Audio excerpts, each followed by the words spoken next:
What if your customers are trying to find your business online, but instead of finding you, they find your competitors?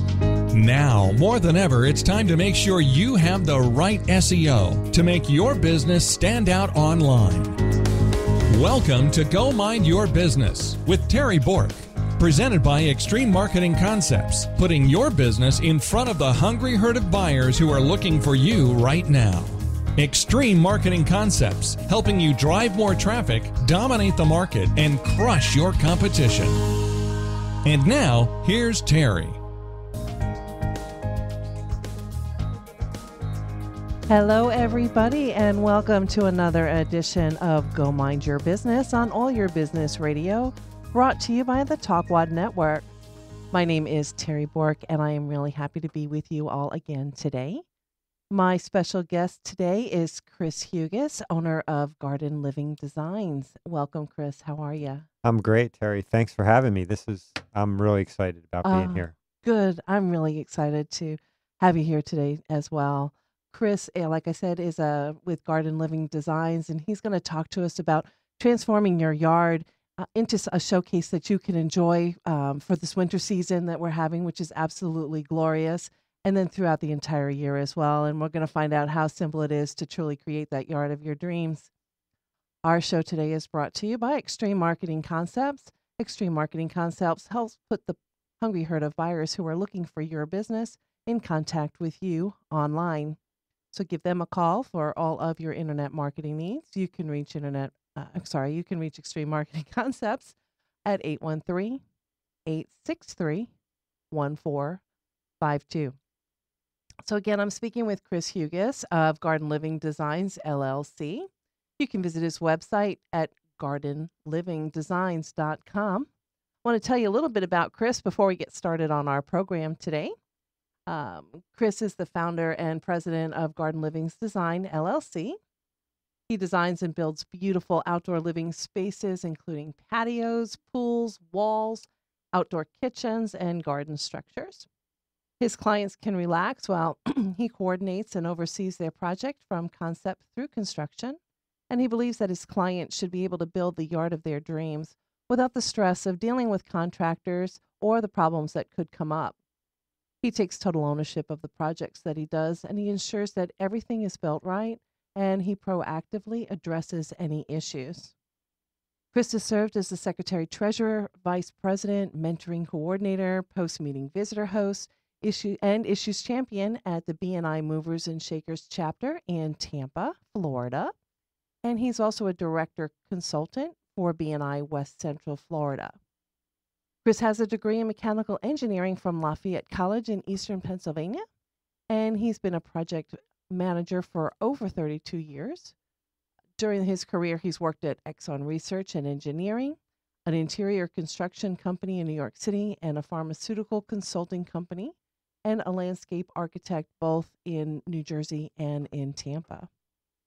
And something really cool about Chris is when he's not working in a garden, he can be found playing a trumpet, and he's played at over 15 different musicals over the past couple years, and he's wonderful. I've seen him play down at the Carrollwood Cultural Center, and it's fantastic. He also has a lovely wife named Linda and a really fun Kerry Blue Terrier named Tully. And Chris loves to travel. He tries to spend at least 2 weeks traveling around the world, and he's a tennis follower, and his goal is to see every tennis Grand Slam tournament at least once. Chris attributes his success to honesty, integrity, and treating everyone with respect and enjoying something beautiful every single day.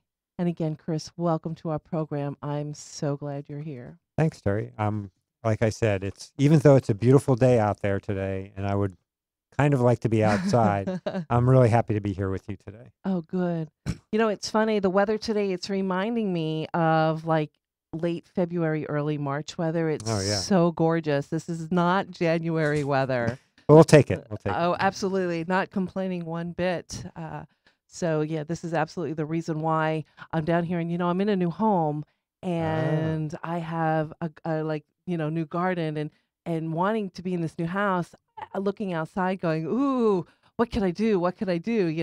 So I think lots of people now are going outside going, ooh, what can we do? It's a good time to plan. It's a very good time of the year to Absolutely. plan. So let's talk about garden living designs. What's a typical project look like for you? Um, there's a couple different types of projects, but my typical project is multiple items in a project Hmm. because what I most enjoy about my job is coordinating things. If you're just going to get a landscape done, I've got some great landscaping contacts who can just put in plants for you. Hmm. But if you've got a more complicated project where maybe you're putting in a pool or a patio, um, you want to do the landscaping, lighting, maybe you want to put in a little gazebo, those kinds of things require some coordination. And those are the kinds of projects that I enjoy. And that's what I look for in a typical project. Oh, wow, that's exciting. Oh, so there's lots of different types of things. You're not locked into one type of project specifically. It can be, No, not at all. even folks who are just like considering what could we do, Oh, yeah. they can give you a call. I love to do master plans. So Uh-huh. I think it's if you've got a new property or if you just want to see what the possibilities are with your existing home, I think it's important to do a master plan. And Hmm. I'll come into a client, look at the yard, just kind of see what I see in my vision Right. and talk to them about how they want to use the yard, what kinds of things they do, what kinds of things they would like. And based on that, then I can kind of come up with a plan for them, lay it out, kind of start to finish, how many different components, what they would cost, when they could do, what would make sense in terms of a sequence. Oh, I got that. Okay. Terrific. So, when folks call you in and they say, "Hey, we have a project for you, Chris," how long does a project typically take? That's a good question. Uh, um, and obviously, the obvious answer is always it depends. sure, sure. Um, but on a typical project for me, the design process usually takes maybe a month or two. Uh-huh. Depends on how complex it is and how many components there are and how available the clients are. Sure. I've been working with a couple down in St. Pete. We started working in October. Hmm. We're looking at their pool, and we're probably going to actually remove the existing pool and put in a brand new pool. Okay. So it took a little bit of time for us to figure that out. We wanted to see what the options are, what some of the pricing was. That Okay. project, all told, will probably take probably 6 to 8 months from start to finish. A typical project probably takes about 6 months, I got it. Okay. but they can go a year or even a little bit longer than that. Okay. Is there any good time to start a project or just whenever you decide this is the time? Um, I think it's better to start earlier because the planning is really what's key. Hmm. Um, if you come to me in March and say, I need to get plants in before my daughter gets married in April, that's probably not going to be a good Okay. idea. But if you're thinking longer term, I want to use this piece of property for this type of thing for years to come. I like to do planning in the winter season because that's you can't really do planting. You can do some planting, but that's not the kind of thing you would do in the winter months. Right. So it's actually a good time to do planning, and actually some of the hardscape construction is a good thing to do in the winter as well. So, Okay. but you are right. It's whenever you're ready for it because that really determines, how are we going to move forward? Hmm. What are the next steps going to be? So that really, it's really up to the client. I got that. Okay. Perfect. Is it expensive to hire you to come in and manage a project? Um, Not really. I look at it as every time I do a project, I try to make sure that each part of my proposal is a fixed price. So the client always knows how much they're going to pay for me. Right. Doesn't matter if the project is bigger or smaller. I give them one price up front, of course, dependent on the components, Right. but that price is fixed for that phase of the project. And I break every project into 3 phases: design, um, bidding, and construction. Okay. So for each of those components, again, depends on how big the project is, but a typical design will cost between $300 and up to maybe $1,200 for a Mm-hmm. design. Right. Once we get through that design process, I'll give another proposal for the bidding process to go out and actually get the contractors involved in terms of who's going to do the construction. Right. Again, that's going to depend very much on how complex the project is. I see. Same thing with the construction. If it's if we're just doing a small project, it may only take a couple weeks, Mm-hmm. and my fee is going to be relatively low. If it's a project that's going to take a year, I have to account for the amount of time that I'm going to be on the project. Got it. Okay. Perfect. How about, when they're ready to move forward, they've approved the design and they're ready to move on. Do you have a construction crew that's going to come in and start doing that process for you, or how does that happen? Um, Good question. Most companies that do something similar to what I do actually have a design build company. So Okay. they actually do the design and then they build the project for you as well. Hmm. There's some advantages to that. There's some disadvantages to that. I've kind of chosen to not have a design build company. I actually will go out and solicit bids for all the different components of the project. That gives me a lot of flexibility. It also lets me pick the best person for that particular type of project. So I'm Okay. not tied to a specific contractor for Okay. an individual project. I see. So I don't have my own crews. I definitely have contractors that I have had success with in the past, and I'll allow them to bid on the project. But there's no relationship between me and the contractors, and Okay. that's one of the things I think is an advantage to doing the job the way I do it. Okay. That makes sense to me. So tell us, I shared a little bit about your background in my introduction of you. However, I'd like to learn a little bit more about your background and your qualifications. Can you elaborate on that a little bit for us? Sure. I am a mechanical engineer. I went to Lafayette College.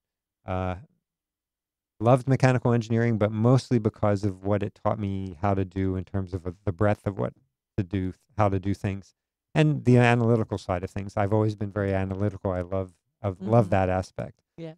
When I went to work for Exxon, Mm-hmm. it was in the project management department. And every job I've held since I graduated from college has been related to project management in some sense. So at Exxon, I was managing, from a cost perspective, I was managing projects, large projects. I had the last project I worked on there, the field project was a $150 million job in Texas. Oh, wow. I also managed a computer program that allowed us to estimate um, pricing for our projects, and that was more of a software type of a project management. We did development, Uh-huh. we did user interface, we did teaching how to use the program.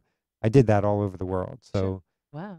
again, but it was more of a project management type of a situation where I was Hmm. managing the team of programmers. Okay. I then went on and worked for a construction company in New York City, again, in a project management perspective. I got my certification as a project manager, and I actually started a project management office at the pharmaceutical consulting company. In that company, I was actually managing a team of consultants at J&J, Hmm. and we were doing FDA compliance projects. So again, I was doing project management work, but it didn't particularly I didn't like the end result of the projects because I Hmm. couldn't see something. Sure.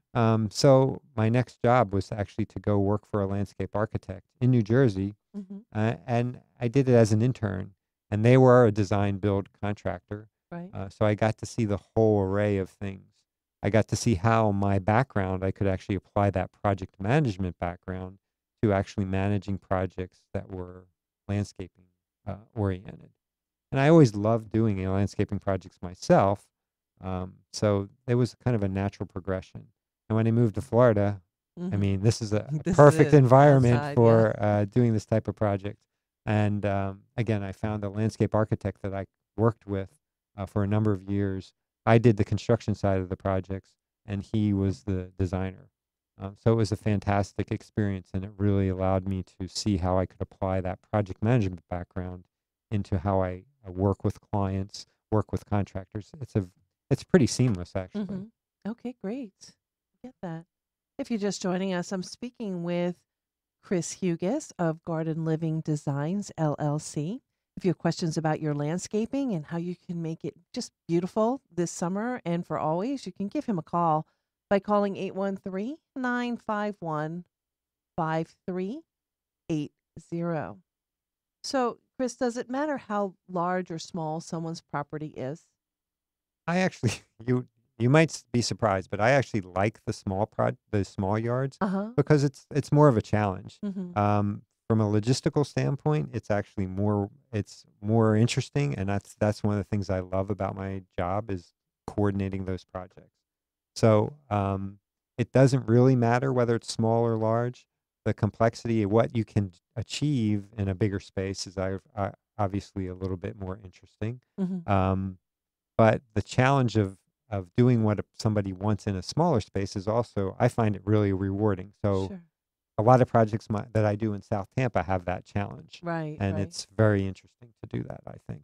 Oh, excellent. So large or small, you'll work them all. Yes, Yes. there we go. Okay, got a new commercial going for you. I like it. I like it. And now, once the project's completed, what happens? Is there maintenance that you handle and follow up on, or guarantees, or how does it work? That's an excellent question because that's obviously one of the concerns a lot of clients have. Mm-hmm.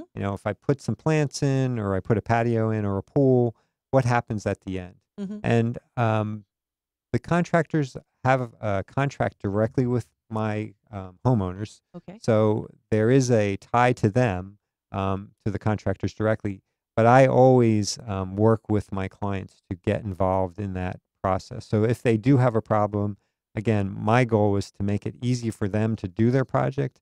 And then after the fact, I'll try to take care of the maintenance issues for them as well in terms of guarantees Okay. for actual maintenance. So if you had yard maintenance Uh-huh. that you were interested in, I've got a whole slew of people that I recommend to do some of that kind of work. Mm-hmm. And I'll work with them to tell them how they should do things. Um, Landscaping is notorious for just, somebody will go in and just hedge clip everything. Oh, I'll work with the landscapers and say, this is how this should be taken care of for this project. I don't limit them from what they can do on their other projects, but I talk to them about what my expectations are for that particular project. okay. Okay. Awesome. Awesome. And then, so why is that why someone would not want to do a project themselves and they would want to hire you so that they don't get the hedge, clip? Yeah, I think there's a lot of reasons. Okay. Well, I'm sure there's a lot I'm more than sure, just of that, but course, I'm a little biased, right, but right, right, right. no, the reason that clients actually come to me is usually they're too busy to do something Mhm. themselves. They may have a very complicated project and they have no idea where to start or how to start. Uh-huh. Um, the other thing is that they don't necessarily have the expertise. They may Okay. have done planting all their lives, but to actually come up with a cohesive plan that does what they want it to do, and maybe it's low maintenance or it requires very little water. There's a lot of different parameters for landscaping in itself. The same thing with hardscaping. What kind of maintenance do you want for your pergola? Do you want a metal structure that you don't have to really do much to? Mhm. Do you want a wood structure because you like the look of it and you have to have the associated maintenance with that? Okay. Those are all things that I kind of bring to the table when I work with a client. I I see. talk to them about what their expectations are and how we can make it work for them. Okay. But not everybody has that expertise, and Mhm. I wouldn't expect them to. I don't know about web design very well, so I go to an expert when Right, I right. need that done. I got it. I got it. Can you share with us, so many people talk about Florida friendly landscape. What does that really mean? And then do you build that? Yes, obviously, I do build that. I've had actually a couple of clients who have come to me specifically for the landscaping, and while I don't typically do simply a landscaping project, Mhm. I have done a couple of those projects because it's interesting that many of the landscapers, their goal is actually to do a project quickly or to use the material that's available in the nurseries. Mhm. That may not necessarily be the right material that you want for a Florida friendly landscape. A Okay. Florida friendly simply means putting the right plant in the right place. Okay. And there's a couple different aspects to that. There's obviously the light requirements, there's the water requirements, there's the maintenance requirements. So you want to put like plants together. So one of the misnomers that people have for Florida friendly is that, oh, I can't have any plants that need water. Well, that's not true. You can have plants that have water requirements. You just put them in one area together so that you can water them the same way and they get enough water. I see. And then the rest of the landscaping that doesn't need as much water, that has a different irrigation system on it so that it doesn't need to be watered as much. So that's one of the things that you really look for. One of the things that I also feel that is a key component to that is getting the right plant in terms of size, because one of the things that people ask for is low maintenance. Mhm. Well, low maintenance is one of the components is what do you have to do to it every week? And if you put a plant that wants to be 6 feet tall in front of the windows in front of your house, you're going to have to cut it every week or two. If you put the right plant in front of that window, you may have to cut it for shaping once or twice a year. Mhm. That's low maintenance. So that's kind of the different aspects to Florida friendly. There are certainly plants that are native to Florida that you want to consider in that situation because they're used to the type of weather patterns that we have. Mhm. You know, you want to be concerned about frost tolerance.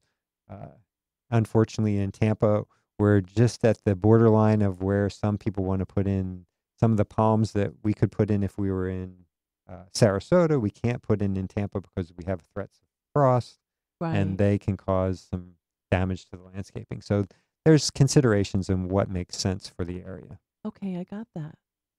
Again, we're speaking with Chirs Hugues here on Go Mind Your Business, part of the All Your Business Radio here at the Talkwad Network.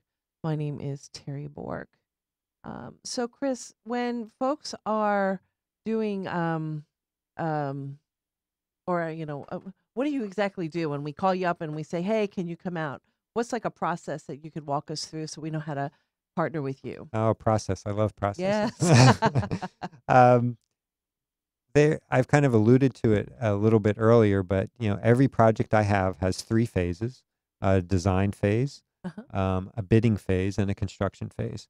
And I'll work with the client on any single one of those phases or Mhm. all of them. Right. It's up to the client. But my first contact with a client is pretty much coming to their house, seeing what they're thinking about. I ask them a number of questions about how they want to use their space, what they're using it for currently, what some future uses may be. Maybe they're going to have grandchildren visit, or maybe they're getting rid of the kids, sending them off to college, and they want to make the space for themselves instead of the kids. Right. Maybe they like to entertain. Maybe they just want a great place to cook out and watch the game outside and enjoy the weather. Those are the kinds of questions I'll ask them. Once we have that initial meeting, I'll put together a proposal, Mhm. and that proposal will be for the design phase. And part of that design phase includes several meetings with them to make sure that we're on the same page. I put everything in my projects, I put into a computer-aided design CAD system because my engineering won't let me do it any other way. So I'll put that into a CAD system, and I'll present a first pass to the client. That's a good way where we can see what kinds of things we're doing, look at some different alternate ideas. Based on that, we'll then refine the design. Once we get to a final design where they're happy and I'm happy, and it does need to be both of us, Right. we're both happy with the design, then I'll put together a final package which has the drawings, an electronic version of the drawings, and the last thing I put together for them is a budget based on that design. Mhm. When I present that to them, we may break that into phases, whatever makes sense for their particular situation. I also, giving them the drawings and the electronic drawings, they could theoretically go out and, if they so choose, they could go out and give that to contractors. It has all the plant names, it has the quantities, has the spacing, has the positioning for all the plants, all the structures, anything like that is included in that package. Mhm. So that's the design phase. During the bidding phase, I will typically go out and get 3 bids for every component of the project. Mm-hmm. And I actually like to break the project up into smaller pieces. So, Sure. a typical pool contract, if you go to a pool contractor, he'll give you the pool and he'll also give you a price for the decking. Mm-hmm. And he may try to get in some other things as well into the project. Doesn't mean that they can't handle it. I think my personal philosophy is that I can get you a better value by breaking that into separate pieces. So I'll have the pool contractor actually build the pool, and then I'll turn around and get a paver contractor to do the decking. Oh. I'm going to be there managing the project, Mm-hmm. so it really has no impact on the client. But I think it gives me a better job. It also gives me better control of the quality on the project. Sure. So when I do a bid process for a project, I'll get multiple bids on every component. So I'll get multiple bids on the pool, multiple bids on the pavers, multiple bids on the landscaping, the lighting, irrigation, all the different components, whatever's in the project. And when I get those bids, not only am I getting the multiple bids, if I have never worked with the company, I'll check their references. I'll do everything that a homeowner would do if they had the time to do it the way you're supposed to do it. Right. So that's very helpful. It gives the client a level of confidence in terms of what's going to happen with the project. I'll then summarize the bids, make sure that they're consistent, because quite often you'll get, contractor A will include this, this, and this in their project. Contractor B won't include A, B, and C, but they'll include C, D, and E. So I make sure that we're talking the same thing in terms of what the client is comparing things to. Okay. The contracts are actually made directly with the client. Mm-hmm. So they actually will tell me who they want to work with. Okay. I'll certainly give them recommendations based on my past experience, Uh-huh. but they make the decision. Once we've got the bidding and the contracts awarded, then we'll go into the construction phase. And during the construction phase, my goal is to be on the project site about 80% of the time that anything is being done. Okay. The idea there is that the contractors are going to be monitored a little bit better. Mm-hmm. Most contractors are going to do a good job for you. If somebody's overseeing them, they're going to do a little bit better job for you. Right. They also, if they run into problems, instead of stopping and trying to figure out what to do, I'm right there on the project. I have a high level view of what the project is going to look like in total, so I can actually address the problems with the whole project in mind, as opposed to we just need to get this done. Right. Also, I can work preventatively as well. So if I see something happening that isn't what I expect, I can stop the contractor and talk to them about, what my intent was with the actual design. And quite often we'll collaborate in that situation. So it's much easier for the contractor, and it's much easier for the homeowner. The homeowner doesn't have to get into these long conversations with the contractor. They don't have to be concerned about the contractor selling them other things that they don't necessarily need. I also work with the homeowners and the contractors to make sure that if any changes are required, that everybody is being represented in that process. So Okay. that's kind of what I'm going to do as part of the construction phase. I'm going to be there. I do a punch list at the end, and then, as we talked about, I follow up with the maintenance agreements and the guarantees and things like that. Oh, okay. So it's very comprehensive. So when we're hiring you to come out there, you're truly working for us Oh and yes, keeping that project on target, on budget, and moving forward to completion. absolutely, Awesome. Okay, that makes any project so much easier, having somebody who knows what they're doing and not having the project that never ends or exactly. the perfect dream and the start. Yeah. You know, my first husband was a starter. So it's very good to know that you're a finisher. That's awesome. Yes, that's the goal. That's The the goal is goal. to get out of there. Right? So you want to enjoy the yard. You just don't want a big mess back there. You want to be Exactly. spending time and enjoying your beautiful yardscape, if you will, and the reason why they hired you in the beginning. So awesome. Cool. Well, you're listening to Go Mind Your Business on All Your Business Radio, sponsored today by Extreme Marketing Concepts. Do you know what your clients and customers are saying about you online? If you don't, or if it's not all positive, you're going to want to give Extreme Marketing Concepts a call. They can help you set up a reputation management program for your industry, so that you can make sure when people are going to investigate you online, they're reading the positive reviews. And if they're not a positive review, you'll know how to address them so that you can turn the company around and make those reviews positive and grow your business. Extreme Marketing Concepts can be reached at 813-863-1452. We're going to take a quick break and bring you a commercial from from Extreme Marketing Concepts so we can pay our bills, and we'll be right back.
And welcome back to Go Mind Your Business on All Your Business Radio, part of the TalkWad Network. My name is Terri Bork with Extreme Marketing Concepts, and I am speaking with Chirs Hugues of Garden Living Design.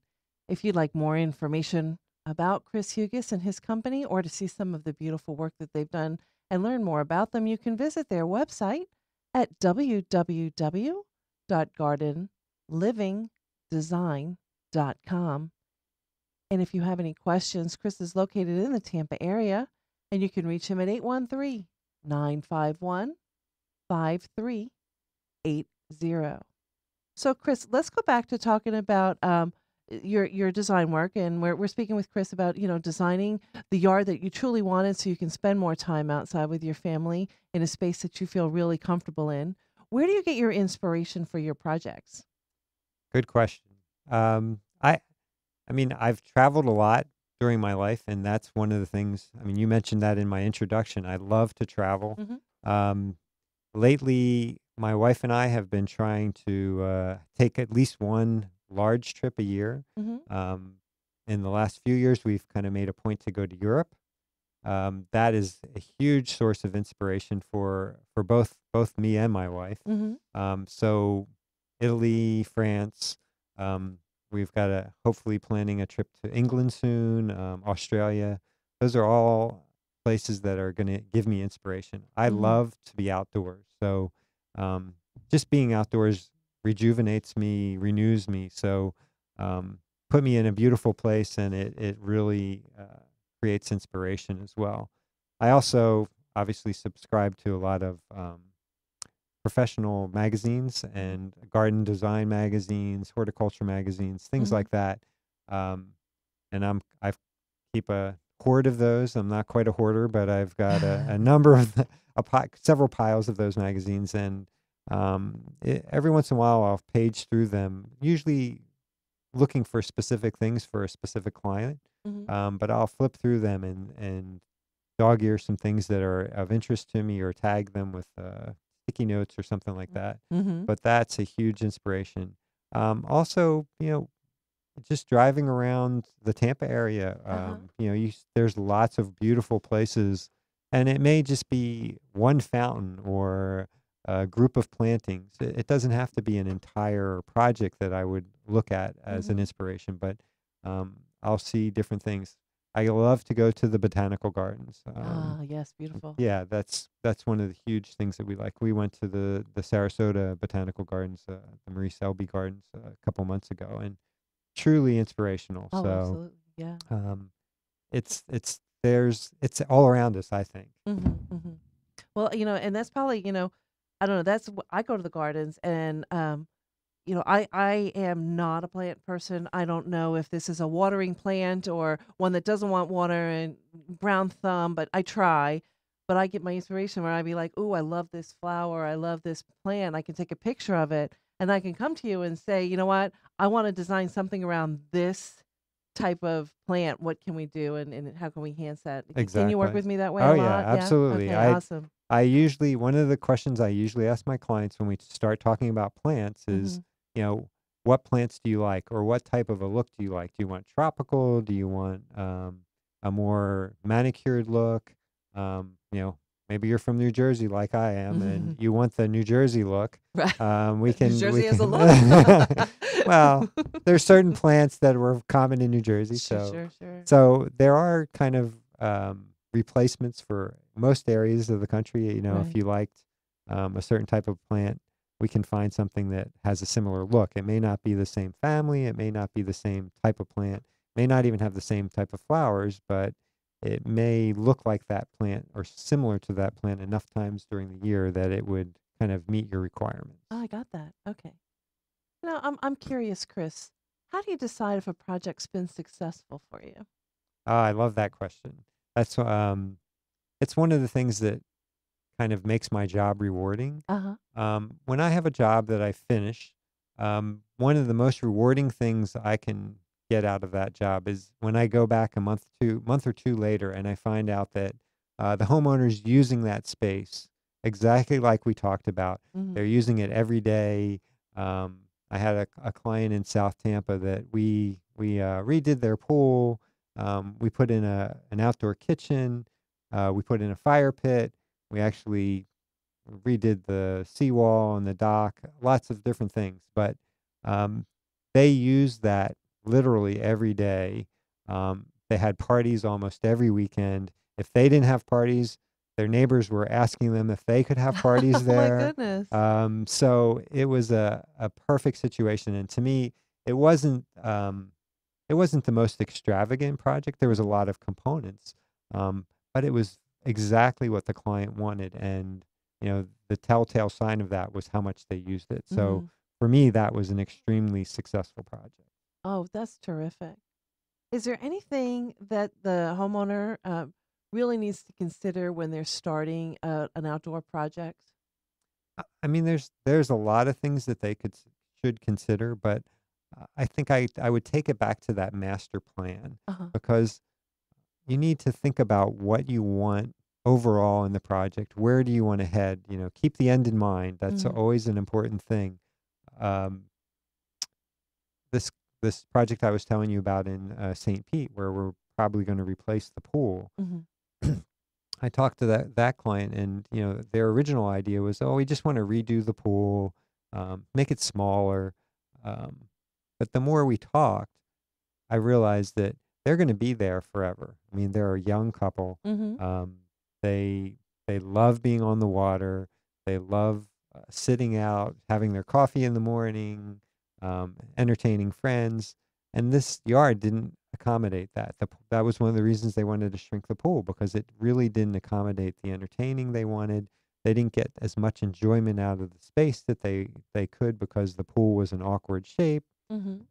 So the more we talked about it, the more I realized that, the long-term plan here is you're going to be here for 30 years, 40 years. Why not take out the existing mishmash of things and actually put in something that's going to really make your life much more enjoyable, make your outdoor experience much more enjoyable. Sure. So that's kind of what we've done. So that master plan, having that conversation about what do you really want, how long are you going to live here, um, those kinds of questions are really important for homeowners to consider. Obviously funding is a big consideration, Sure. but like I said, that's one of the things I definitely do as part of that master plan, is come up with a budget, Mhm. and we'll phase it if we need to. So maybe the most important thing to you is that pool, so we'll do the pool this year, Right. and maybe next year or 2 years down the road, we'll put in that beautiful travertine deck. Mhm. There's different things we can do. We can phase it so that each part of the project doesn't prevent us from doing something in the future. So Mm-hmm. planning really is everything. I see. Yeah, well, that makes sense. Knowing that I don't have to do the whole thing at one time, and I can phase it out, and then I can know that let me give you my ultimate vision for my yard. We'll do this, this, and this in a nice order, so I can still work the property, and then enjoy my pool. But Exactly. the next year, still have a workable space that I can play with until finances again. Because I don't always get that big bonus at Yeah, the end of the well, year. and if you budget for something, Hmm. then you're already ready for it when it's time to Right. do it, and we can just move right forward. It's really helpful to do it that way. Oh, that's fantastic. Cool. Again, we're speaking with Chirs Hugues of Garden Living Design. If you have any questions about landscaping or what would work in your yard, large or small, you can reach him at 813-951-5380. Or you can visit his website, www.gardenlivingdesign.com. Chris, on your website, do you have samples of some projects that you've done that really stand out to you as awesome? I do. I have a number of the projects that we've talked about here today. Uh-huh. I've got pictures of some of those projects. Um, I try to include kind of examples of different types of projects. A small project in South Tampa, a larger project which is more comprehensive. Um, I've tried to include a little bit more of a varied Mhm. sampling of some of my projects, and I try to update that relatively regularly. I'm not quite as good at that as I Mhm. should be. Maybe I should find a good website designer to help me with that. Uh-huh. There you go. Okay, well, that's great. And again, because you're going to be on site working through my project, if I'm not home during the day or if I travel a lot or I'm working during the day, it's okay because you're going to be there to make sure that it's completed to fruition and they're not goofing off or just having lunch. Absolutely. Absolutely. I mean, that's actually the perfect client for me. Somebody who, again, is too busy to do it. Mhm. Everybody's got a life they need to live, a job Mhm. that they need to perform, or maybe you need to travel a lot, which, um, those are going to keep you away from the house to actually see what's happening. I make sure that I'm there so that you don't have to worry about it. I'm the single point of contact. I actually advise my clients not to deal with the contractors directly because I know the full scope of the project. Right. So Okay. they just have to deal with me. It makes their interactions a lot more simple. And we do develop a relationship. Like I said, my projects take 6 months to a year. I end up being friends with most of my clients, and we have a relationship where we can actually trust each other, and they end up calling me whenever to Mhm. find out things, what's going on, or I'll send them pictures or whatever it takes to make them feel comfortable. That's what I'm going to do. Okay, fantastic, great. And if somebody's working with a regular landscaper or someone who's coming out to cut the grass all the time, and you go out and you say, I'm really thinking about, changing some of these shrubs or putting in a different landscape. You can work with that landscaper and try to plan what's right, see what the soil type is, if it's wet, a wet area or dry area, and just kind of coordinate all those efforts with the Absolutely. I'll landscaper. I'll I'll work with if they're interested in working with their existing landscaper, or maybe they have a contractor that they really like. I'll work with them. I'll coordinate with them. Um, we'll collaborate together if we need to, Hmm. which works really well because they actually may have some insights as to the maintenance issues on the property. So that actually helps me and it helps the client, Hmm. and it actually can help them in the end too from a maintenance perspective. Sure. So I actually welcome that kind of collaboration and interaction. Cool. And then I just want to just touch on your service area. Hmm. I know you're located central here in Tampa. Um, where do you go? How far down? How far up? Over? I mean, you can Uh, only go so far to the water, but yes, it really depends on the project. okay, I really kind of judged my range by the project. sure. Um, my typical range is probably Pinellas and Hillsborough counties. Uh huh. Um, I typically will stay away from the southeast side of Tampa just because it's more difficult for me to get there. Got it. Again, one of my key services is to be there on site when the construction happens. Mm-hmm. And simply because of traffic issues getting across Tampa down to the southeast side from Carrollwood area.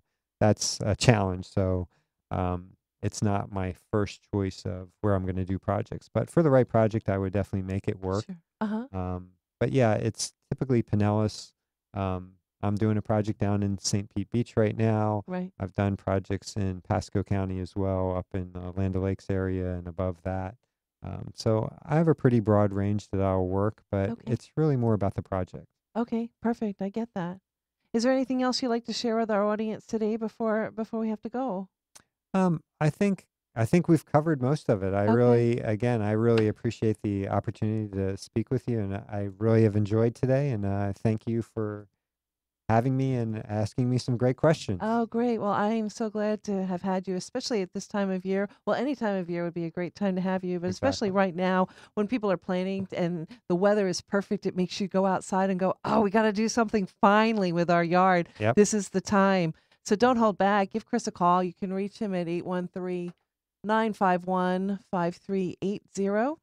You can visit his website at www.gardenlivingdesign.com. Actually, Terry, it's Yes. designs with an Designs, S. excuse me, That's with an a common S. mistake. Oh my gosh. So let's do that again. You can go to his website at www.gardenlivingdesigns.com Yes.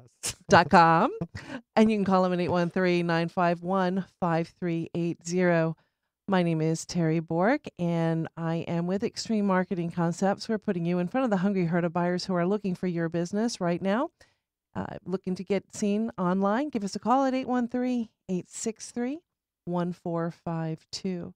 I'd like to thank everybody for joining us today on Go Mind Your Business, part of the Talkwad Radio Network. Check out some of their shows at www.talkwad.com.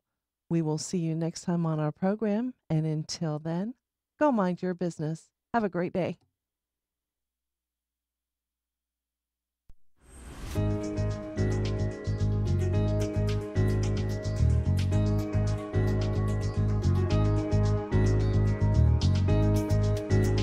Thank you for listening to Go Mind Your Business with Terri Bork, presented by Extreme Marketing Concepts.